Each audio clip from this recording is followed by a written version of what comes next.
Fantastic. Good evening, everyone. My name is Tereza Yerimyan. I am the Government Affairs Director for the Armenian National Committee of America, the ANCA, and I want to welcome everyone and thank you for being here. Tonight is a very special night as we celebrate the independence of the Republic of Artsakh.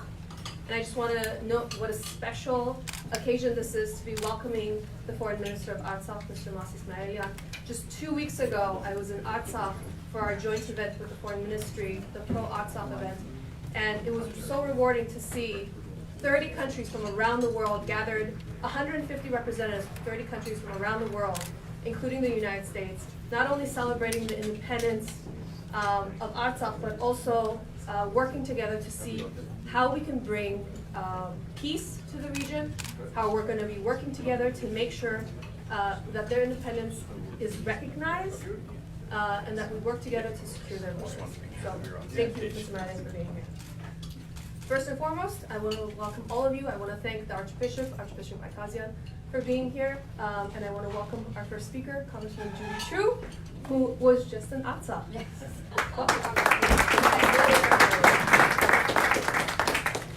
Well, thank you so much. I'm excited to be here to help celebrate the independence of the Republic of Artsakh. And it's so meaningful to me since it's only been 3 weeks since I came back from visiting it for the very first time. I represent a district that has the oldest and one of the largest Armenian populations in America, and it is because of their advocacy that I wanted to visit Armenia, but especially Artsakh.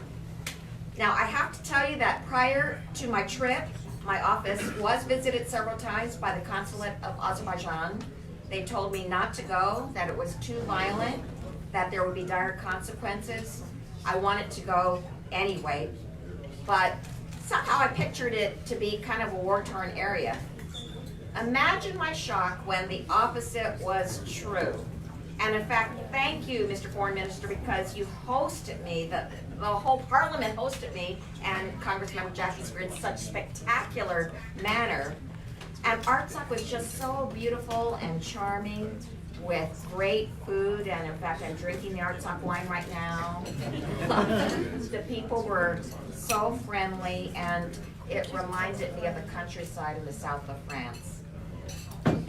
Being there made me even more determined to protect Artsakh, and that's why I'm so gratified to have introduced the amendment into the National Defense Authorization Act to reinforce the ceasefire in Artsakh while ensuring that any violators will be held accountable. And it includes actions like withdrawing snipers, adding observers, and deploying gunfire locators along the Artsakh line of contact. And I'm so thrilled to say that the amendment was included in the bill that was successfully passed out of the House. While we are going through the conference process right now, we are fighting for it to be included in the final version. Nonetheless, we've already sent a strong message by having the House pass a resolution regarding the need for peace in Artsakh. And we visited the Halo Trust. We saw how they cleared the mines, and I saw how important their work was, especially since it had the highest civilian casualty rate for bombing in any area of the world. But we must finish the job because there are still mines left to be cleared. And that's why this August I joined almost 90 of my colleagues in sending a letter to the administrator of U.S AID, urging them to come up with the money to finish clearing the mines so we can save lives. Well, I came home and discovered that because of my visit, I had been officially blacklisted by the country of Azerbaijan.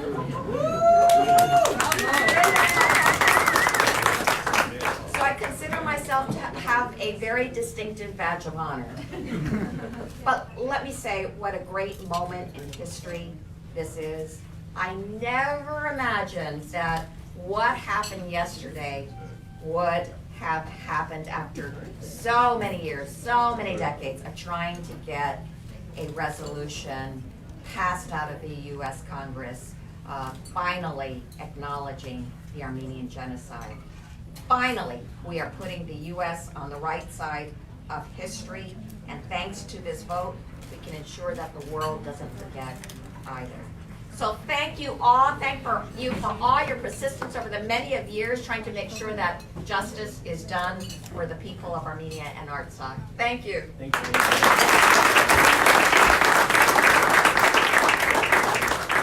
Thank you, Congresswoman Chu. Now, like I said, today's a very special night. And the next member of Congress I'd like to introduce is the co-chair of our Armenian caucus, Congressman Pulon, who, not for the first time, went to Artsakh 3 weeks ago, but someone who has been going to Artsakh over the course of the last 20 years, who's visited multiple times.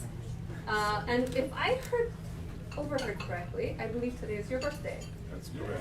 So, talk about a special way to celebrate with friends of Armenia and Artsakh. So, Congressman Pulon, we welcome you for your remarks.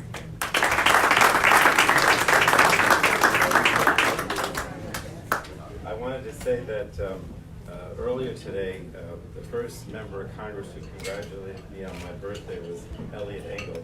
And he asked me, he said, "Oh, congratulations, you're on your 70th birthday." And of course, I didn't want to get mad at him because I'm not 70. And I can't get mad at Elliot after yesterday because, we did the Armenian Genocide and he led the debate. So I was very happy. I said, "No, it's not true, but I love you. You're I knew that tonight, in the aftermath of the Armenian Genocide resolution, that we couldn't help but be thrilled about that, in addition to having the foreign minister and other members of parliament from Artsakh here.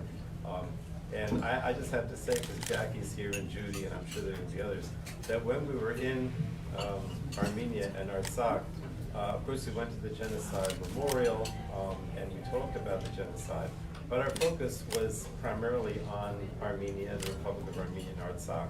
And to be able to come back from there and within a few weeks to see the genocide resolution pass was just unbelievable. And I just want to thank everybody. I have to start out with that tonight for all the speeches that were made. Jackie and Anna being Armenian Americans, the passion speeches they made. Adam Schiff, who I watched him while he was crying there, trying to hold back the tears. It was just an amazing night. So thank you to the ANC, to the Armenian Assembly, to all that you did to bring that historic resolution up and pass so overwhelmingly. But going back to Artsakh, I don't want to repeat what Judy said. I think we pretty much went to the kind of the same places and saw the same things. But this trip really was more than any other trip that I've made to both Armenia and to Artsakh, one where the ministers that we met with, the members of parliament that we met with, were very specific about saying the things that we could do. And so that when we came back, we immediately started to put in place trying to effectuate some of the things that they mentioned. Jackie, of course, has been very much involved with the Halo Trust and with the Baroness Cox Center, which we're also looking at to see if we can get some help there.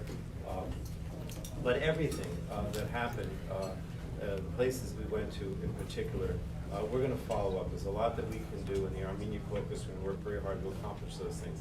I just wanted to mention a few other things, though. First of all, I was amazed at how much progress the country has made in the last 10 or 20 years. I remember going there, just a few years after the war, and things were in shambles. And now, when you're in Stepanakert, go to Sushi, different places, there's so much. There's construction, there's new buildings, there's a sense of optimism that I've never seen before. So, that's the thing that's the most striking to me, is that this is a country that not only is democratic and transparent and the rule of law, but economically is doing a lot better every time we go. And that's significant. But the most important thing, of course, that was discussed was, what can we do to get the peace process moving again, and what can we do to prevent, more outbreaks and particularly threats, and as we know, even crossing the border into Artsakh to start a new war, which is what Azerbaijan did a few years ago. So we also came back with the idea that we have to renew the effort to try to do things that would build confidence, to lessen the possibility of another war, to make sure that Artsakh and Armenia are strong in the event that there was another invasion, God forbid, and to try to get Artsakh involved more directly in the peace process. So there are a number of things that we're going to do, but thank you again for being here tonight to celebrate the Republic of Artsakh and what it means to all of us and what it means to Armenians as we move forward. Thanks again. Thank you.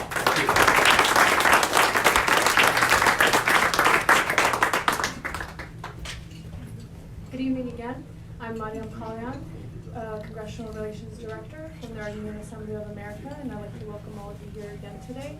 And I would like to introduce the Congressional Caucus of Armenian Issues, Congresswoman Jackie Spear, who I had the privilege to be in Armenia with 2 weeks ago, and overlapping, we missed each other in Artsakh, but it was great to know that you were there and also to see you in Armenia. So please, Congresswoman Jackie Spear. Oh, you know, one of the things that, first of all, thank you. It was wonderful to be in Armenia with you. To the ambassador, thank you. To the foreign minister from Artsakh, and to the member of parliament who's celebrating his birthday. David is celebrating his birthday today, along with Frank Palau. So happy birthday to you. I have not yet comprehended fully what we accomplished yesterday. I'm still kind of pinching myself that it actually happened. But it's a very good reminder of what Winston Churchill once said: never, ever, ever, ever give up. And we saw the most extraordinary vote in the House of Representatives, 403 to 11. That was a magnificent vote that we achieved. We achieved it because of all of you, and I want you to know how deeply grateful we are for the kind of effort that you put out on behalf of making this resolution a reality. I think for older Armenians, they have the biggest smiles on their faces today because I don't think they ever thought it was going to happen. And we proved that it could happen. So it's a great day for all of us who want to make sure that truth is truth, that we speak truth to power, and that we recognize the 1.5 million Armenians who died by the hands of the Ottoman Empire, that it deserves to be in our history books. It deserves to be recognized, and furthermore, we can say that the House of Representatives took action. Our trip to Artsakh in Armenia was beyond wonderful. Flying by helicopter to Artsakh had me a little white-knuckled, I will admit, but once I was there, it was a truly exceptional experience. We were on the ground for maybe 5 or 6 hours, but we packed it in, and it was wonderful for me to see the hopefulness, the sense of pride that was evident everywhere. People of goodwill and good intentions, and everyone we talked to made me very optimistic. And then in Yerimyan, we had wonderful meetings with civil society who were going to hold everyone's feet to the fire, and that's a good thing. And then to meet with the leadership of the Assembly and the the Prime Minister and his spouse and so many others at the government made me feel very optimistic. And I must say, the young parliamentarians, before I went, I had the impression from some that given me, oh, well, they're so young. They are so young, and they are so talented and so capable. And we have every reason to be optimistic about the future of Armenia as a democracy in which corruption will be weeded out. And we've got to make sure that we do everything in our power to make sure that happens. So I join with my colleagues, my co-chair, Frank Palau, and Judy Chu, who went on the trip with us, and my dear sister in Congress, Congresswoman Anna Eshoo, and give her credit for recognizing there was a window of opportunity and going for it. And we all went for it, but she finally lit the the light. And I must say, I'm with Adam Schiff all the time because I serve on the Intelligence Committee and I spend a lot of time down in what's called that secure facility. I've never seen him smile so widely. He was smiling yesterday. I saw him on the floor tonight and he was smiling again. So he is truly grateful for the efforts made by everyone and is pinching himself as well. So thank you all from the bottom of my heart for never giving up hope and keeping the faith. Thank you.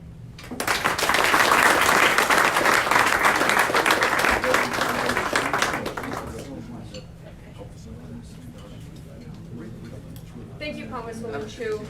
To say the last few weeks have been impacted and compacted with a lot of work would be an understatement.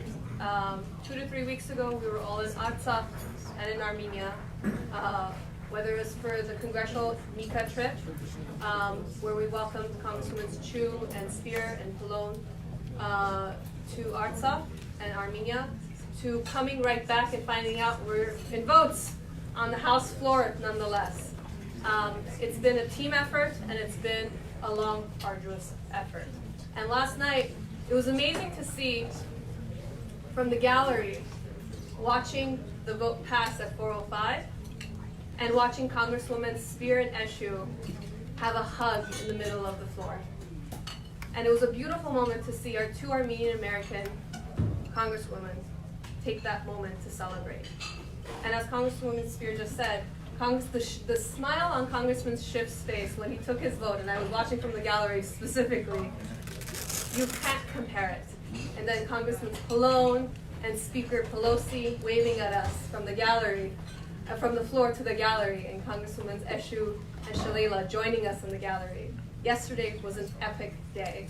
And I actually want to thank all the congressional staffers that worked with the ANCA, that worked with the Assembly to make that happen. And I believe I sent a note to some of you today, but I want to repeat it. And Josh, who celebrated his birthday in Artsakh a few weeks ago, talk about dedication. To the staff, you guys make this possible. Sitting with us, dealing with us on a daily basis, and our Mariam's and my crazy emails, but being there and listening and really working with your members to represent the Armenian American communities in your districts. So thank you to you all too. At this time, I'd like to actually welcome the ANCA's Executive Director, Aram Hamparian, to provide a few remarks.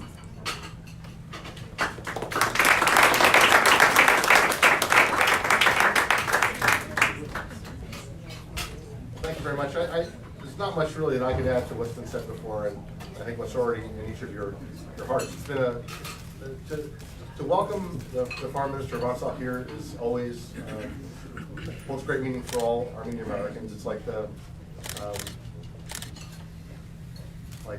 proof of concept of Armenian survival. The heroic struggle. Artsakh is free. Artsakh is independent. Artsakh is safe. That's a great blessing. I look at when I think about Artsakh here in the context of a Capitol Hill, the U.S. Capitol, I think of it as like an American story. Harkens back to our own founding, the victory of a free people over foreign rule. Nothing more American than that. That's our narrative here in the United States. So, I mean, it's just a warm welcome, and like maybe no better welcome for the minister than for you to arrive in the wake of the adoption of HRES 296. If we could get SRES 150 passed before you leave, that would be a little bit better. Senator Schumer is on board. We just need to talk to Senator McConnell. But if we get that done, I think we win whatever the percentage of 405 of 435 is in the Senate, which is probably something like 90 plus votes. I think we'd get those votes. It'd be a fine gift, a parting gift for the minister. I'm not going to say much more than that, except to say that I'm glad you're all here. We have a lot of work on Artsakh. A lot of it is being carried by the Congressional Armenian Caucus. The recent trips that you've seen to the United States by the leaders of Artsakh, including the president, who was here, I believe, 2 years ago, and held a meeting in the U.S. Capitol.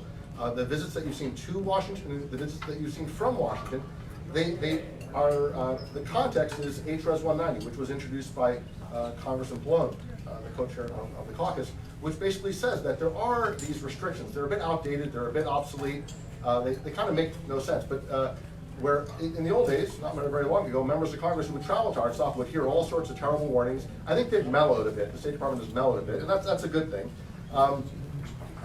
But we also need to see like a more formalized dialogue. Like if Artsakh minister's here, he should be sitting down with his counterparts in the U.S. government. And if there's discussion of healthcare or transportation or education, there should be a dialogue between the U.S. and Artsakh. That need not prejudge the outcome of the talks, right? It need not decide, the issues that exist between Artsakh and Azerbaijan. Those can be decided within the context of the peace process, but let there be a dialogue, right? We've tried 25 years without dialogue, right? And I don't think we can point to great progress in the peace process. Let's try dialogue. Let's try an open discourse between Artsakh and Armenia. So that's the Poland legislation on Artsakh travel and communication. You also, of course, have Congressman Sherman's amendment, which says that if Azerbaijan is intent on shooting down aircraft flying out of okay, I'm gonna get down because I cannot explain the Sherman amendment better than Congressman Sherman. So I'll leave that to Congressman Sherman, but I will talk about the Chu amendment. The Chu amendment says that. Okay, well the Sherman amendment is a great amendment. The Sherman amendment says, and I'm going to plagiarize the Congressman's words. I didn't hear the word brilliant. Oh, yeah, brilliant. The message is this.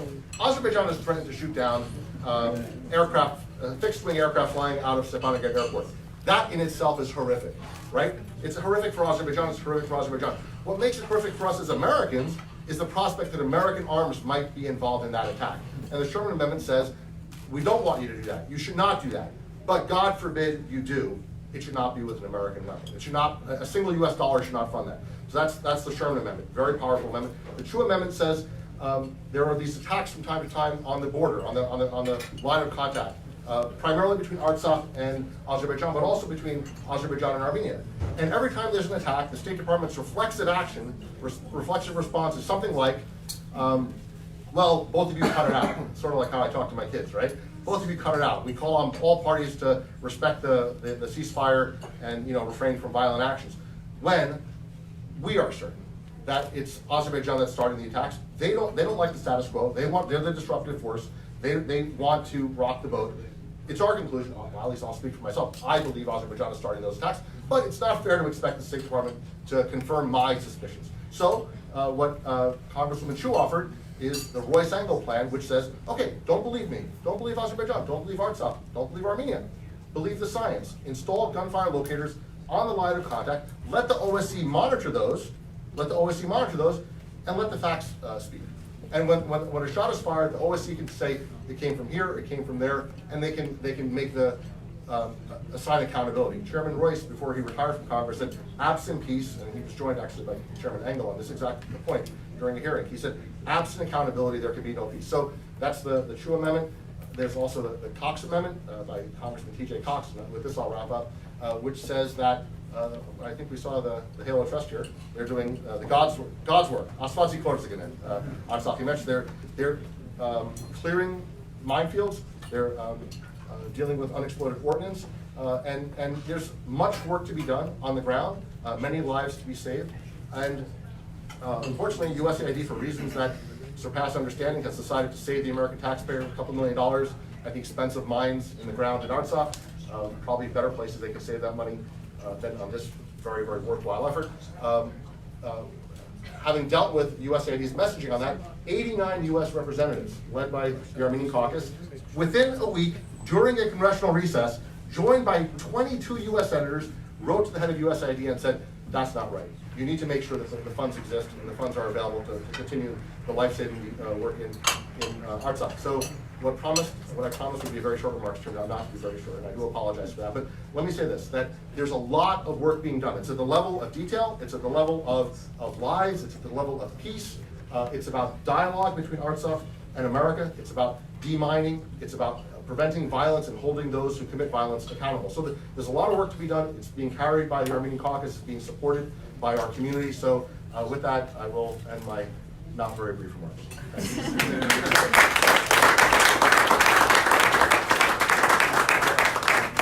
And with that, I'd like to actually welcome the Congressional Armenian Staffers Association for being here. I want to welcome the HALO team for being here.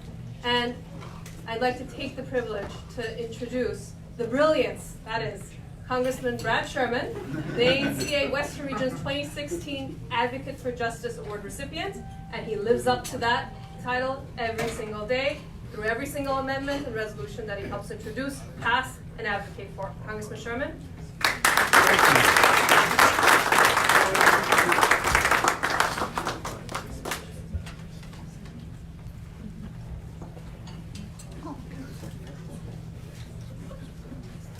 Thanks for the food. I'm Brad Sherman from California's best name city, Sherman Oaks. I don't know if I'm brilliant, but I know my staff is brilliant because Michelle's last name is Shine. And she has been guiding me, but frankly I've been working on these issues for more than 23 years. Don't need a whole lot of guidance. Before I talk about Artsakh, I do want to take a moment to celebrate a great day that we had yesterday. For 23 years, Frank Pallone and I and others have been working for Congress to recognize the first genocide of the 20th century. And then we finally did it. Now, tremendous kudos need to go to Nancy Pelosi and Adam Schiff, Frank Pallone, Anna Eshoo, Jackie Spear, Chris Smith. But I want to thank somebody that is not often thanked at gatherings like this, Recep Tayyip Erdogan. Erdogan, buddy, we couldn't have done it without you.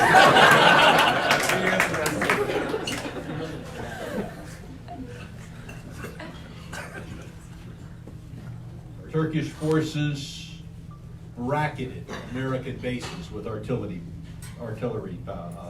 fire. American troops had to flee in unseemly haste. And no longer could anyone come to the floor and say Turkey was a great ally of the United States. Now, we've been a great ally of Turkey. In the 1940s, we saved them from communism. For decades, we protected them from the Soviet Union. We gave them $23 billion in aid. And all we got from them was continued genocide denial.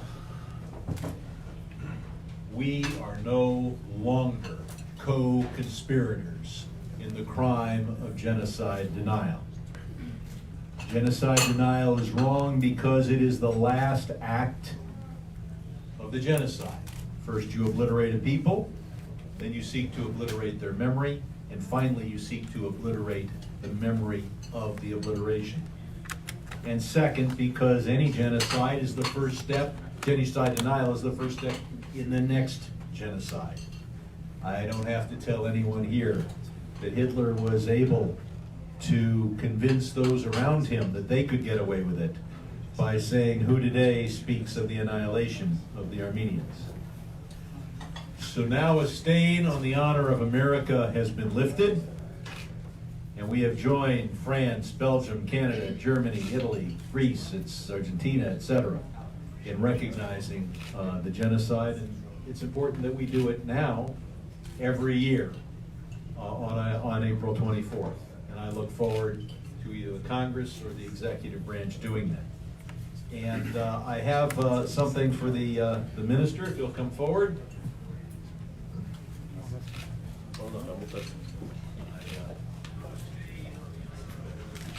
I would like to give you a copy.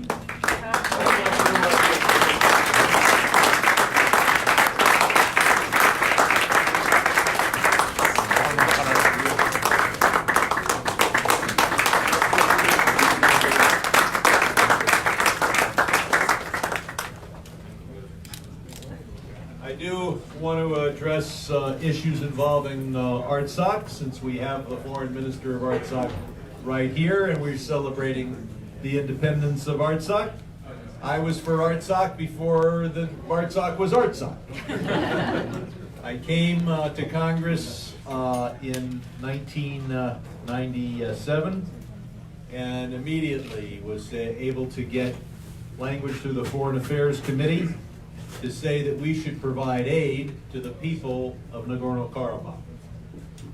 And the State Department opposed that because they said, well, that implies recognition of the independence of that republic. As they say in Silicon Valley, that's not a bug, that's a feature. First, we help people who deserve our help, and second, we move toward the day when we will recognize the independence of the Republic of Artsakh. Today, we fight two things, as Mr. Hambarian was saying.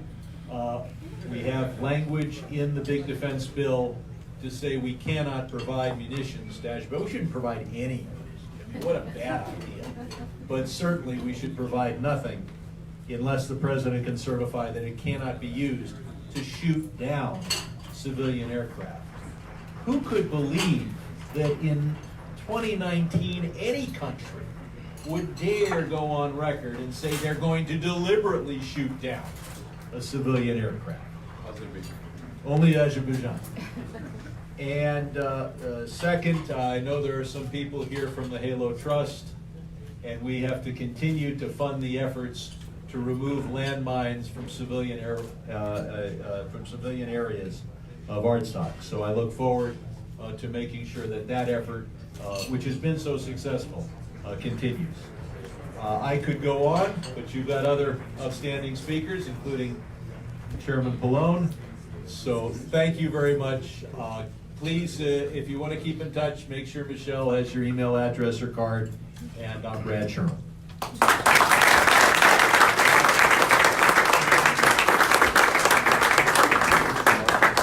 Thank you, Congressman Sherman. And now I would like to introduce Congresswoman Anna Eshoo. Oh, I didn't know Anna was here. Oh, I'm sorry, she's not. My apologies. Hailing down from Massachusetts is our Armenian Assembly of America board member, co-chair, Anthony Barsamian.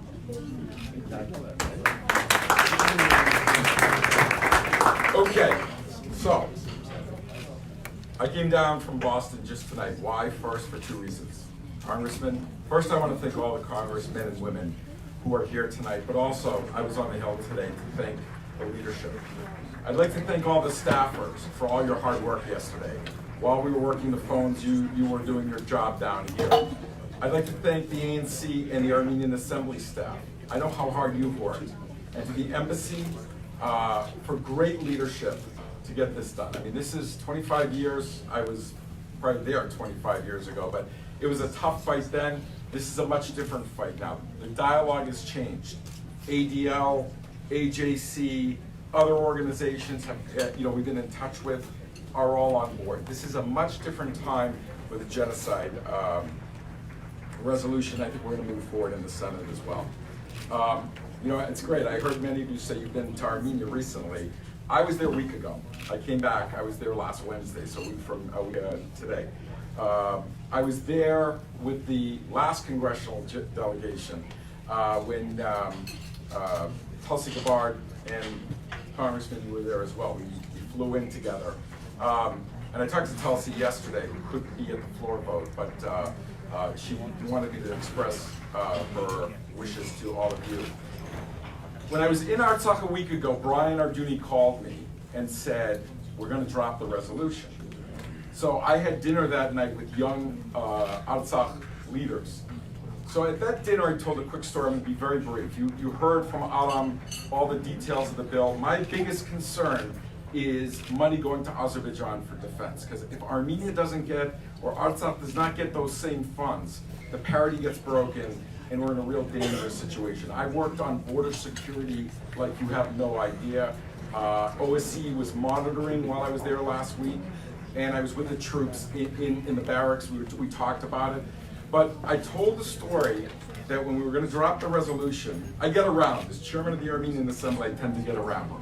I was with Hrant Dink 2 months before he was assassinated in Istanbul. I know how serious this work is. I know how serious it is to lay mines or to remove mines from Artsakh, because I've seen people who have been maimed by those mines, and I've talked to soldiers. That being said, you know, it's a pretty important time in Artsakh when you have disparity of funds going back and forth. And I appreciate Brad Sherman and his legislation and the work he's doing. I also very much appreciate Foreign Minister Mayilian. I had the opportunity, we sat down, we had very frank discussions with the president, the foreign minister, and the leadership of Artsakh. What's going on there today is amazing. If you haven't been, please do yourself a favor, bring your families and go to Artsakh. It's an amazing place. The people are serious. But what really, this time, a week ago, what really struck me is the next generation of talent in Artsakh. You have David, you have the foreign minister, and you have a cadre of people under them. So to the Armenia staff and to the Karabakh leadership, I say we are with you. Assembly, ANC, and all the affiliate organizations in the United States, we're here to support you, and we're not going to let you down. Thank you very much. Thank you.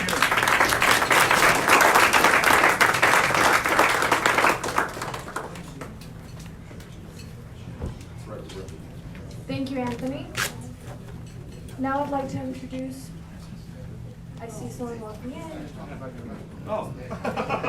Congressman T.J. Cox, please welcome.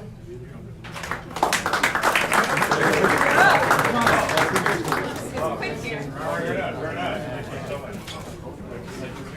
Hi, how are you? Nice to see you. Hi. Yeah. I don't know how to speak, but sure. Sure.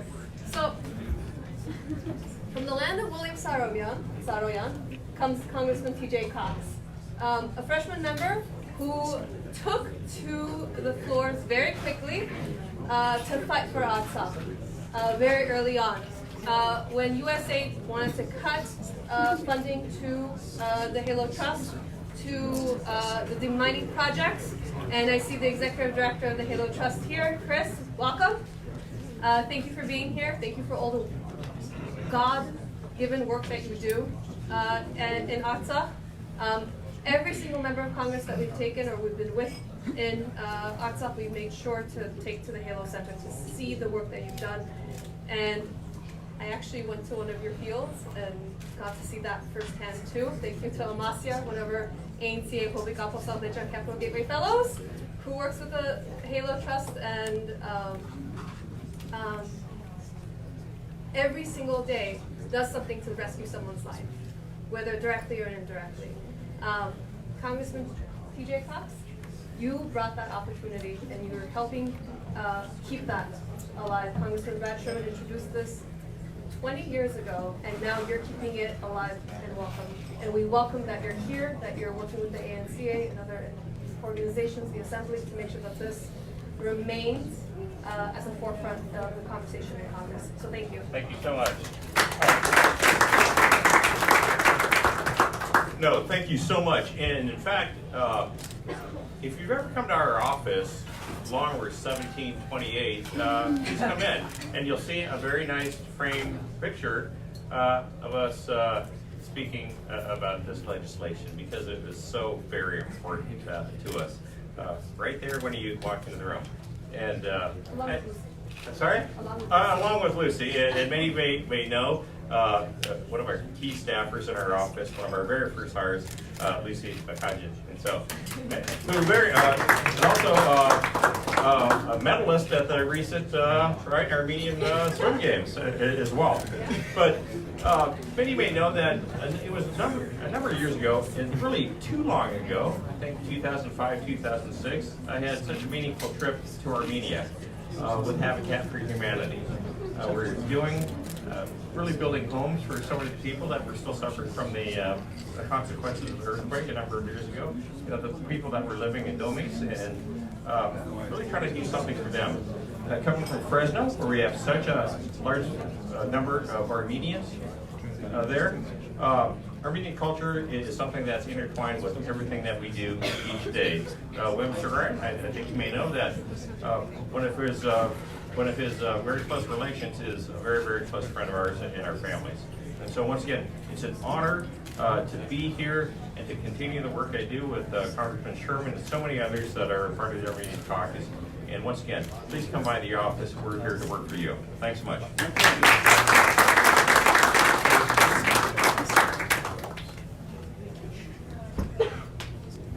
Thank you, Congressman. I'd like to welcome the Ambassador of the Republic of Armenia to the United States, Mr. Varujan Yesesyan.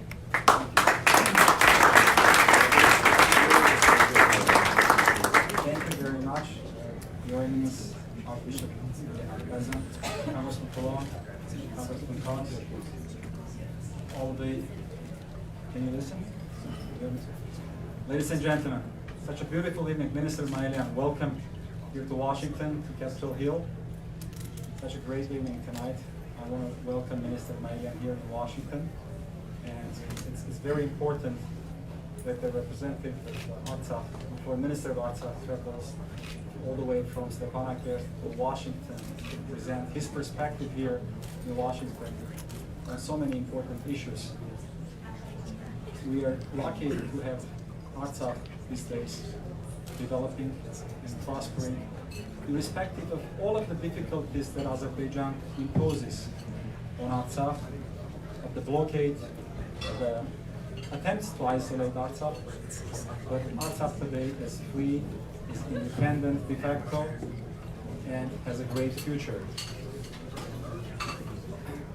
During the days of the revolution of Armenia, Velvet Revolution in Armenia, we just witnessed Artsakh backing the transition in Armenia, the transformation, both holding firm the line of contacts and not allowing any attempts to encroachments, but also participating in the democratic process in Armenia. And we're lucky to have both Armenia and Artsakh being the torchbearers of democracy in the region and attempting towards democratic transition in the region. The peaceful resolution of Artsakh is of extreme importance to us. Both Armenia and Nagorno Karabakh are firmly committed to the peaceful resolution of Nagorno Karabakh conflict. But I want to be clear, that conflict is supposed to be resolved on the basis of the right of the people of Nagorno Karabakh to exercise its own right on its ancestral land to self-determination. This is a fundamental right of the people of Nagorno Karabakh, and I think there is no doubt that one way or another this right will be exercised and be recognized by the international community. Karabakh and Artsakh, the people of Artsakh, they live in difficult circumstances, under the threat of a constant possibility of war. And we saw back in 2016, April, when Azerbaijan attempted yet another time to attack Nagorno-Karabakh. These futile attempts are doomed to failure, as we saw it, by the joint will of the people of Karabakh, of Artsakh, and of Armenia to defend. And Armenia stands ready as a guarantor of the security of Nagorno-Karabakh to defend whenever necessary the people of Karabakh from any possible attacks. Yesterday, it was a great day in the Capitol Hill. I think this day will be written with golden letters in the U.S. history, in the terms of the defense of human rights, of fundamental rights, in the terms of defense of the right of Armenian people. The resolution 296 will be written, this day will be written with golden letters, and it's not a coincidence perhaps that Minister Mayilian's trip coincided with this bright day. Artsakh itself, in fact, could have been a victim of genocide Had we hadn't the united will of the Armenian people, Artsakh, back 25, 30 years ago, was at the brink of catastrophe due to Azeri attacks. Due to Azeri attempts to conduct a new genocide towards the Armenian people. So Artsakh was lucky to avoid that possibility because Armenian people and our friends realized that never again in our history should come. And this message, Artsakh sent that message of never again to the world and to the Armenian people. So the people of Artsakh were able to defend themselves against the aggression, against the attacks from Azerbaijan, and to be able now to construct a bright future for their people. So I wanted to once again highlight yesterday's resolution and to express the thanks on behalf of the government of Armenia to Congressman Adam Schiff, Congressman Birilakis for introducing for this great resolution, but also to all our friends, Congressman Poulon for your leadership. I want your rounds of applause to Congressman Poulon.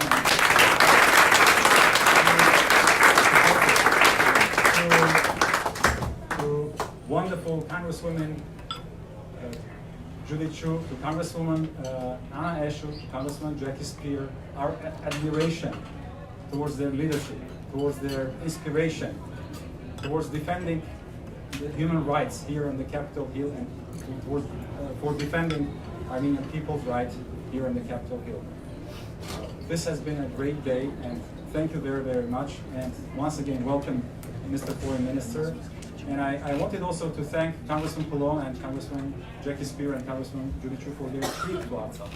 This was a great trip, and I think we're going to work with our Armenian American groups, ANCA and Armenian Assembly, to organize further trips to Artsakh to make the Karabakh perspective, because there is a great deal of propaganda going on by some country, but I think these trips, they help to shed light on the reality of Nagorno Karabakh and to show the real people, Artsakh democracy. And I think it's also very important that the international community, and particularly the United States, they sent observers to the forthcoming elections in Nagorno Karabakh, which is due next year in March. Once again, thank you very, very much.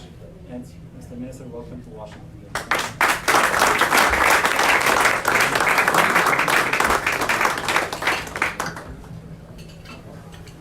So during the Artsakh Forum, the Pro-Artsakh Forum, I shared a very personal story directly about the elections in Artsakh in 2015, when many of us were election monitors. And that was watching a woman come to the election poll in her village. And that story was about a woman I watched take 2 sticks off of a tree. Those were her walking sticks. And she walked 1, 2, 1, 2, through gravel and sand to get to her election poll. But when she got there, we realized she's very old. Turns out she was 96 years old and walked over a mile in Artsakh terrain, which Nagorno Karabakh translates to mountainous. So up and down through gravel and stone to get to her election polling area. And coming from California, and being an Armenian American, and just American in general, and I'm sure many people in this room can commiserate with this, we sometimes find excuses not to vote. But, of course I don't. But, jokes aside, this woman at 96 came to her polling location, and when we asked her why she came, why she made that journey of over a mile in gravel and rocks with 2 walking sticks, she looked into our eyes and she said, "I lost both of my sons during the war. So what is our independence good for if I'm not voting for them? This is what they won up for. This is what they fought for, to win us our independence. And every day here in the U.S., we fight for that independence, to make sure that it's protected, to make sure our government fights for it, to recognize it. Mr. Mayilian, you represent that independence. So it is an honor and a privilege to introduce you in the House of Representatives. Mr. Foreign Minister, welcome.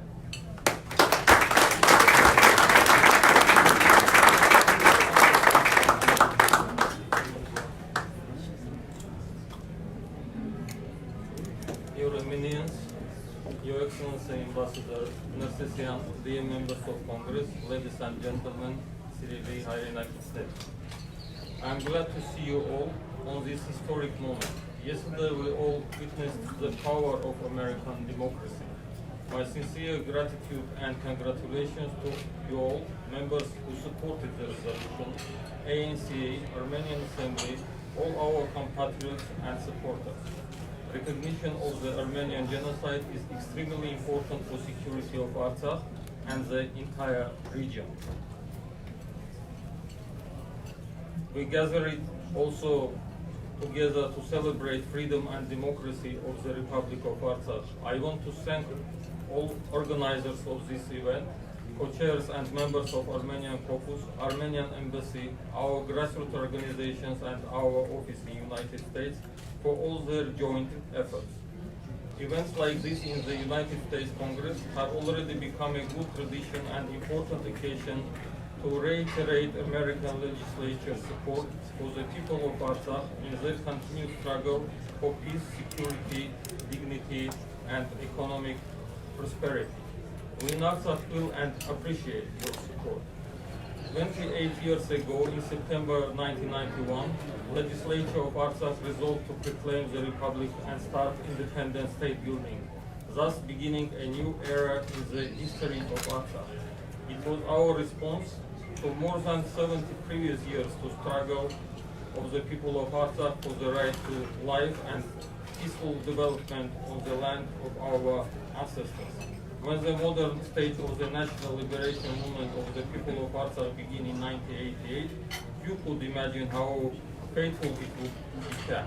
Now only it changed the fate of our, not only changed the fate of our people, but our movement also made its modest contribution to struggle of nations around the world for ideas of freedom, equality, and democracy. State building in Artsakh was never easy. Since from the very first days of independence, the Republic was forced to mobilize all its resources, both human and material, to repel armed aggression from Azerbaijan. Here I would like to quote George Washington, whose words, in my opinion, can fully relate to the struggle of the people of Artsakh. If we had secret resources unknown to the enemy, they consisted of the unshakable determination of our citizens, awareness in the righteousness of our position, and the assurance that God will not abandon us. End of the quote. In addition to all this, we had one more advantage. We always felt the support of compatriots, our friends, and all those for whom the ideals of freedom, equality, democracy, and human rights were not meaningless. This support allowed us to preserve hope even during the period of war imposed on us, total blockade, and constant shelling of all settlements across the Republic. In parallel with addressing security issues, efforts were made in the foreign policy sphere to put an end to the war unleashed by Azerbaijan and transfer the Armenian-Karabakh conflict from a battlefield into a political diplomatic channel. This objective was reached on 12th of May 1994 when Artsakh, Armenia and Azerbaijan co-signed a trilateral termless agreement on ceasefire. This success inspired certain hope that with the assistance of international mediators and within a short period of time it would be possible to conclude a peace agreement and put an end to the conflict. For a long period of time, the prevailing opinion was that a peace agreement with Azerbaijan would open the way to the international recognition of Artsakh.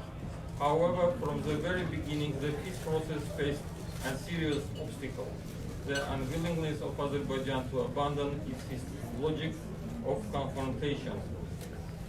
By hindering the restoration of full-fledged negotiations, refusing to implement confidence-building measures, including the Royce-Engel proposals, provoking arms race, threatening with a new war, and trying to distort the essence of the conflict, Azerbaijan has been undermining the mediation efforts of OSCE Minsk Group co-chair countries, the United States of America, Russia, and France.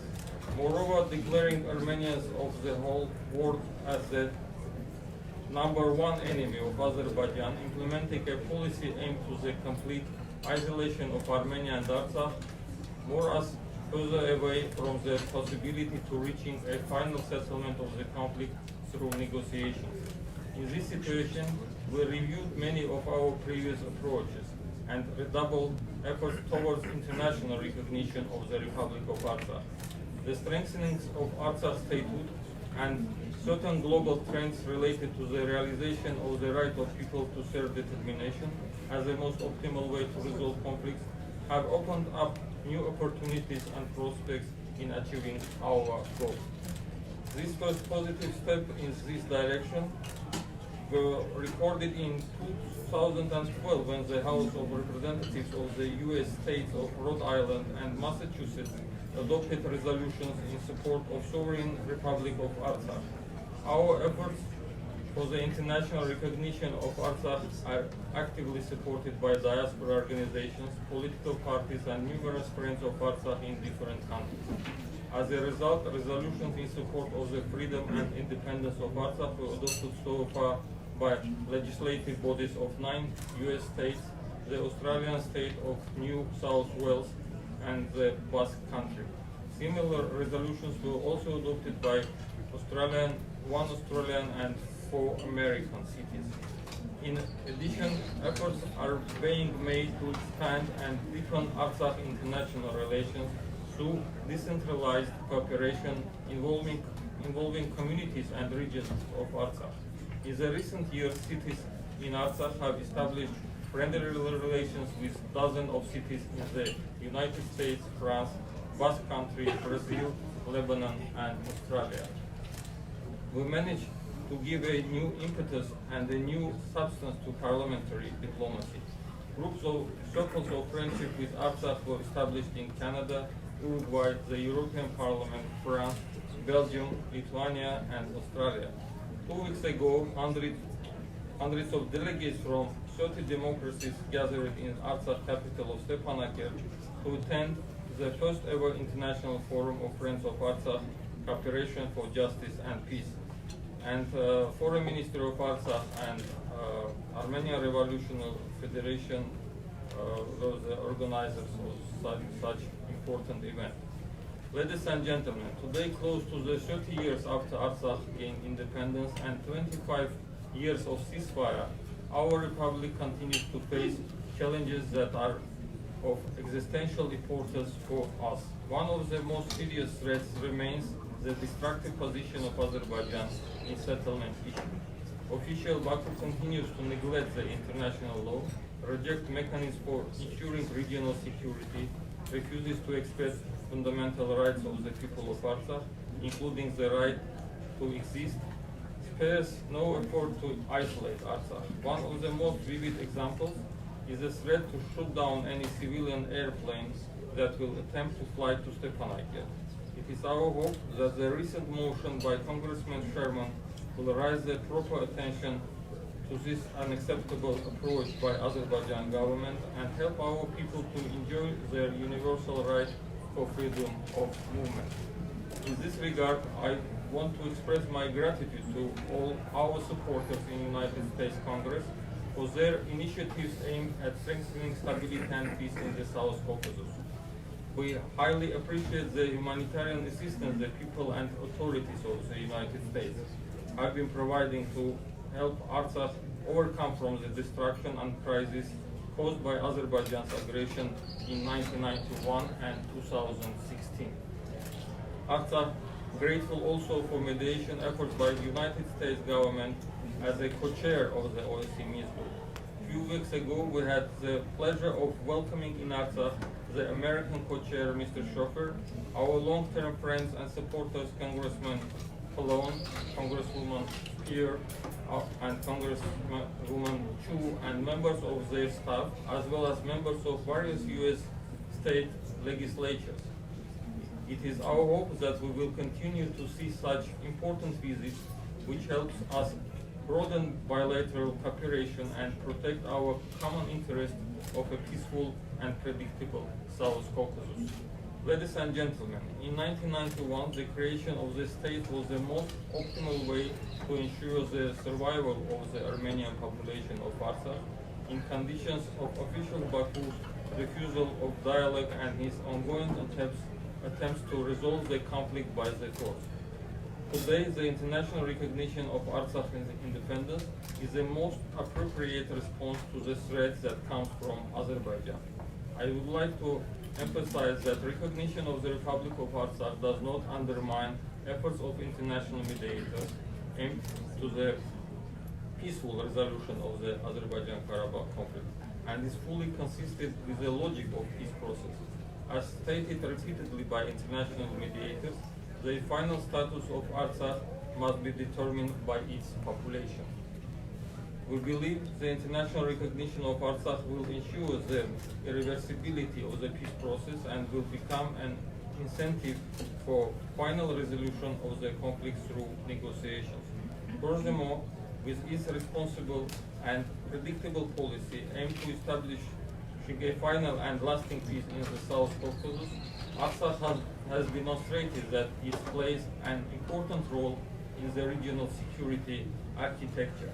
We are convinced that a strong and prosperous Artsakh meets our common interests, and it is one of the most important prerequisites for deterring Azerbaijan for a new aggression. Recognition of Artsakh is important in terms of protection of human rights. We need to reduce the impact of the conflict on the daily lives of the Artsakh citizens. No person should be deprived from his or her rights only because of living in an unrecognized country. Our statehood and institutions have passed the test of time. With extremely limited resources and in conditions of blockade and post-war devastation, we were able to restore the economy from scratch, to form and consistently strengthen democratic institutions. Democratic processes have become irreversible in Artsakh. Our fledgling home has gone through all kinds of challenges, but remains committed to its goals and the chosen path. Today, we confidently look into the future and are convinced that the international recognition of Artsakh will be the key contributor to a lasting peace and security in South Caucasus. I wish you all every success and hope to see you all in Artsakh one day. Thank you very much for your attention.